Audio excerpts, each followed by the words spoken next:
Shobhushaji Bhattacharya, Professor Ahmed, Chairman of the session, and very distinguished audience.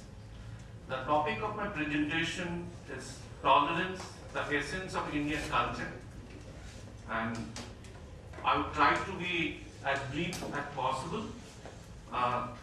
In this paper, I have tried to explain the historical roots of tolerance in Indian cultural tradition, which derived inspiration from religious tradition.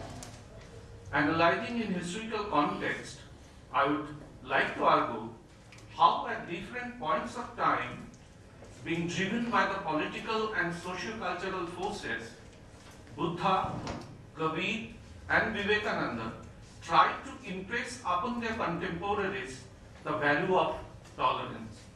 All these thinkers did not invent their ideas in abstract.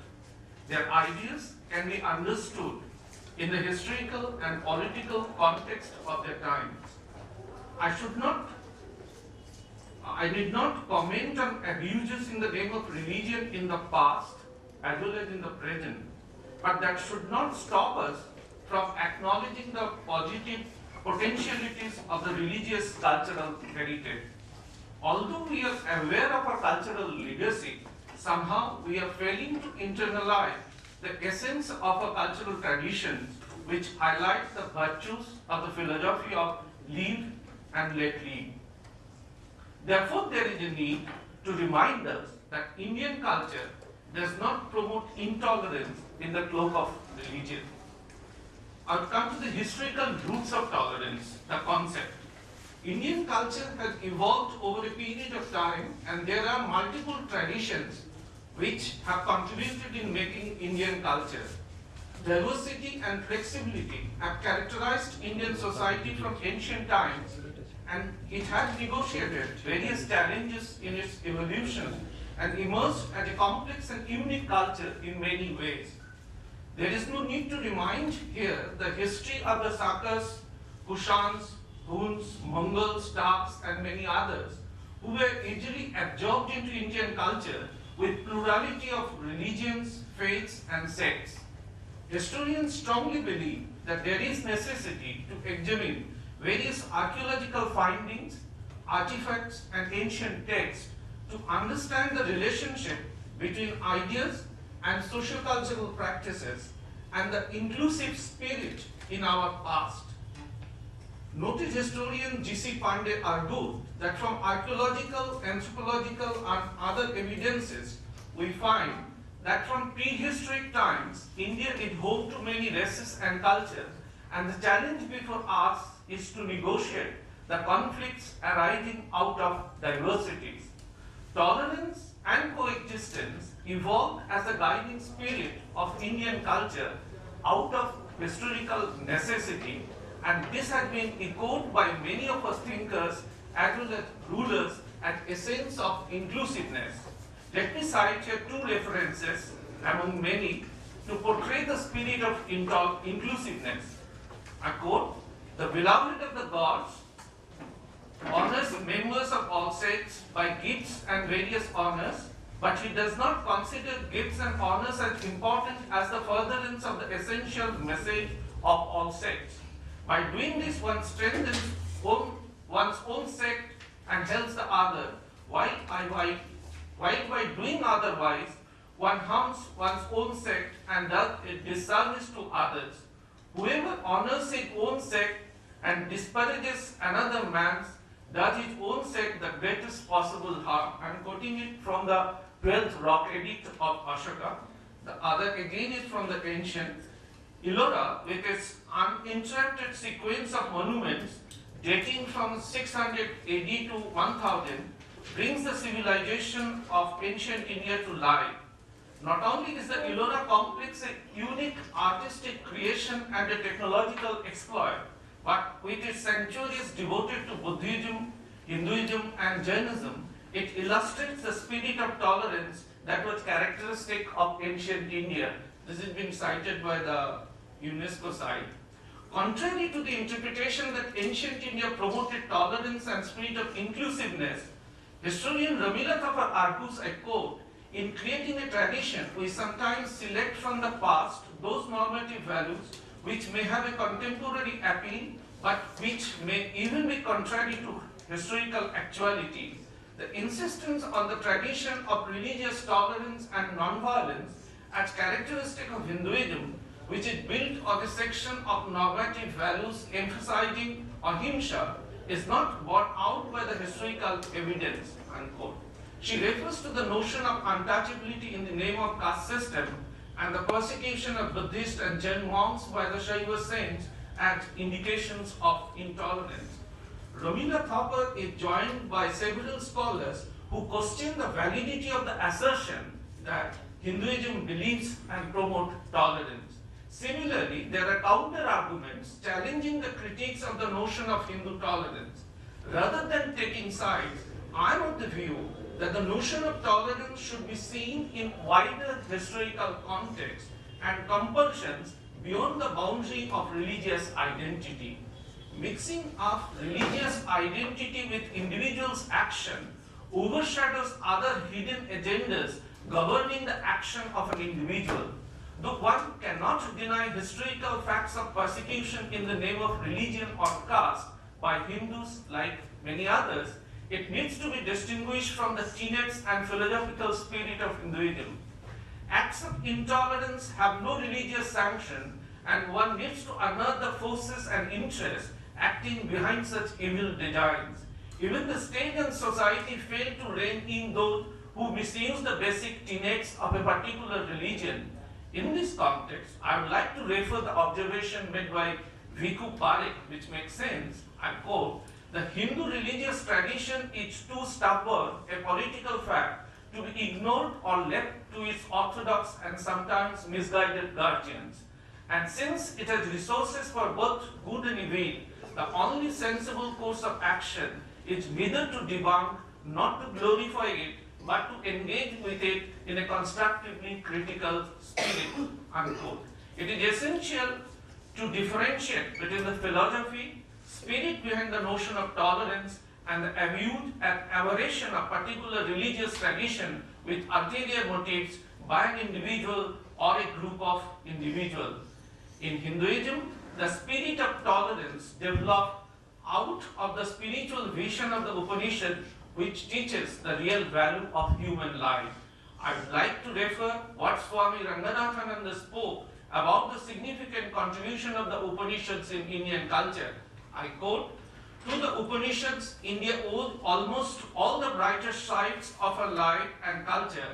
To them, she owes her impressive record of active toleration within her borders and the uniformly peaceful and benevolent nature of her foreign relations in the field of religion," unquote.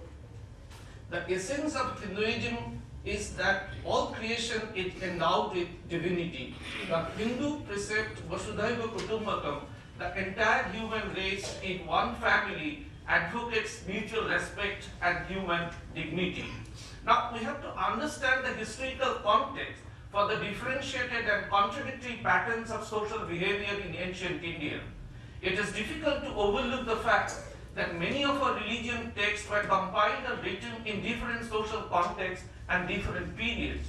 Tribal pastoral economy in the Rigvedic society, farming activities in the later Vedic society, the growth of market economy in the post-Vedic age, the decline of market system during the Guptas, and then the rise of feudal economy from 7th century onward brought noticeable changes in social relationship and political and economic power. The rise of towns and new economic order demanded new alignment of power groups in society. This explains the reasons for the emergence of different religious ideas in the forms of Buddhism, Jainism, and other heterodox sects in ancient India. Social discriminations, ritualism, and orthodoxy in the name of Hinduism influenced many to look for alternative religious faith, but the believers in Hinduism did not persecute the believers in unorthodox and non-conforming religious ideas. In a very recent essay on religious coexistence in Gujarat during 2nd and 3rd century to 8th century AD, Susan Bharma based on archaeological, sculptural and inscriptional study shows, I quote, the coexistence of diverse streams of religious thought and practices representing Hinduism, Buddhism and Jainism in the region of Gujarat. She concludes that while studying religion, it is important to think of coexistence and interaction and to look for evidence of these rather than think in terms of the existence of one religion at the cost of the other. In my presentation, to explain the tolerant approach in Indian cultural tradition, I have chosen three great ideologues, Gautam Buddha, Kabir and Swami Vivekananda, belonging to ancient, medieval and modern periods of Indian history, to explain how, living in different socio-political realities, each one of them address the necessity and value of tolerance. In the 6th and 5th centuries BC, India turned into a fuller agricultural civilization and underwent important changes like urbanization, economic development and political unification. It is in this context one has to study the ideas of Gautama Buddha. Analyzing the social context of early Buddhism, Greg Bailey and Ian Marvitt are of the opinion, I quote, that it is better to consider the tensions between groups in different geographical locations in relation to an urban, non-urban configuration of the landscape. When dominant groups such as urban West kingdoms were expanding rapidly, they encroached upon outlying communities which do not share any significant elements of culture with them. In this situation, there were clashes of identity because of the clashes of culture and the mode of enforcement used by the dominant culture. The Buddha needs to be contextualized in this context. The Buddha needs to be seen as a human being who was born, lived and died as a man. The divinity was thrust upon him. He never claimed it. He was not happy with the existing religious belief and practices and developed concern for the sufferings around man. He believed in the spirit of openness and tolerance. He taught his disciples to be tolerant of other religions. I quote, the basic tenet of Buddhism in all is non-eternal. Later on the word momentary came to be used for non-eternal, and it was said that whatever is real is momentary or dynamic and whatever is not momentary is not real. Thus Buddhist philosophy denied the existence of anything eternal and static in the world. For Buddhism, this is the fundamental concept which has no exception. The denial of God or soul was a corollary of this principle. That Buddhism basically contested the eternalist philosophy of the Upanishads.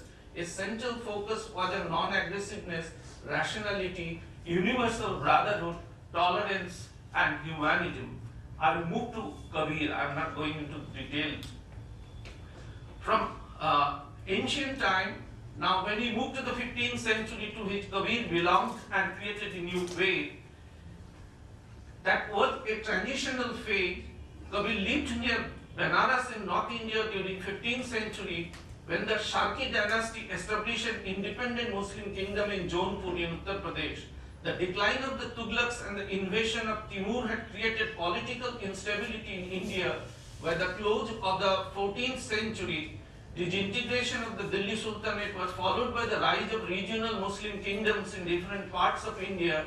The Jaunpur rulers ruled for less than 100 years and over a large part of the Ganges Jamuna Doab.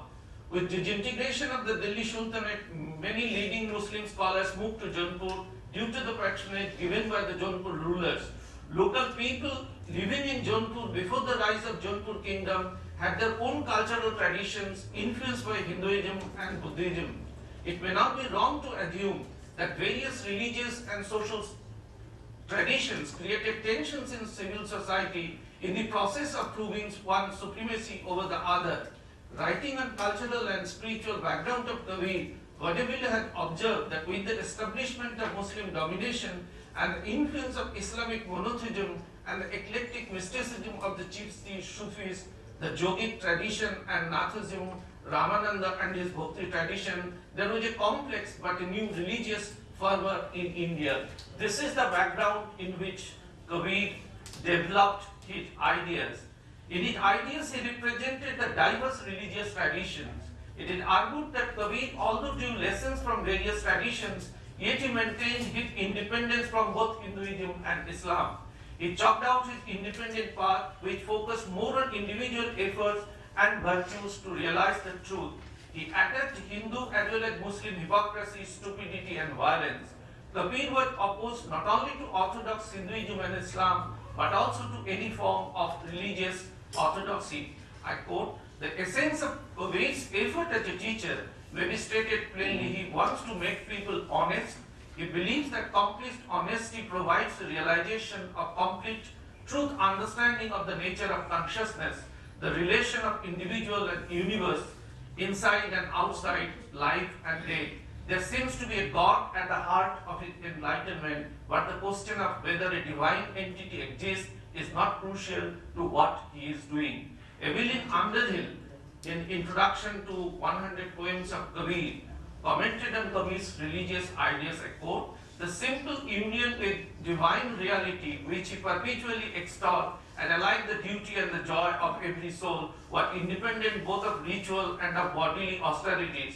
The God whom he proclaimed was neither in Kaaba nor in Kailash. Those who sought him needed not to go far, for he cohabited discovery everywhere, more accessible to the washerwoman and the carpenter than to the self-righteousness holy man. I am not again going into the detail of various interpretations, and the most recent is the Milind Wagankar book, where he claims that Kabir is represented as a god of the Dalits. This is a very interesting interpretation which he gives, and it is important to take note that Kabir was against creating any cult around him. In the context of social cultural tensions of his time, he wanted to spread the message of social equality, harmony and tolerance.